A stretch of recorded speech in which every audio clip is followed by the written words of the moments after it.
Yan, kung maririnig nyo mga boss ha. Yun, lagotok issue. Ngayon wala na mga boss. Oh. Grabe, effective nga, effective. Yan ha, natin.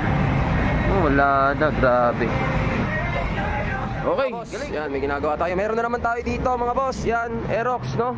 Lagotok issue, galing pa ng Antipolo si sir. Yan, grabe. Yan, kung maririnig nyo mga boss ha. Yun, lagotok issue. Ngayon, may pe-press tayo dyan. May titignan tayo sa panggilid. So, titirahin natin yan. No, may pine-press tayo dyan mga boss. Lagotok issue dito sa likod ng mga Aerox, NMAX.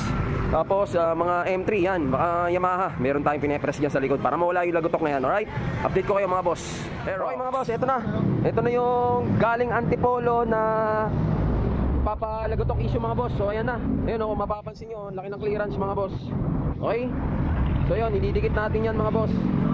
Isa yan sa mga dahilan kung bakit naglalagotok ang ating mga gearings no, dito sa likod na gulong.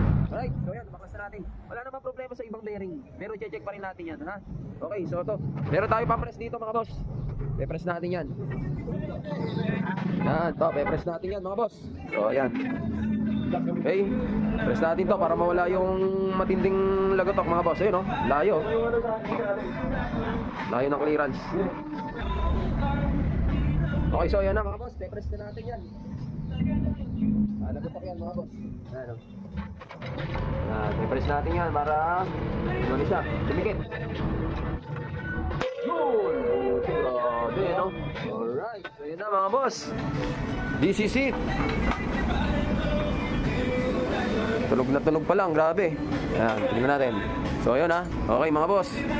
Ayun o, dikit na siya mga boss ha. Meron kasi tayo pang-press, yan. So ayun na, di tayo sa maliwanag. Yan o, wala na, dikit na mga boss. 0-0 na mga boss. Alright, so kakabit na natin ngayon yan. Okay, ayos, lagotok issue sa mga Yamaha no, lalo na sa Aerox tsaka NMAX.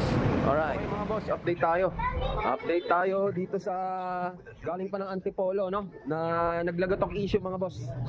Ay yan, nakabit na natin no. So yan mga boss, wala na. Yan oh, grabe, kanina lakas nga eh. Ngayon wala na mga boss. Oh, grabe, effective nga, effective. Yan ha, natin. Oh, wala na, grabe. Okay, galing. So, lagotok issue sa mga Yamaha, no, Aerox, NMAX, tsaka sa mga MIUI 125 or kahit anong brand na, kahit anong unit ng Yamaha motorcycle. Okay, all goods na yan. Maraming salamat boss. Galing pa ng Antipolo. Lagotok issue. Alright.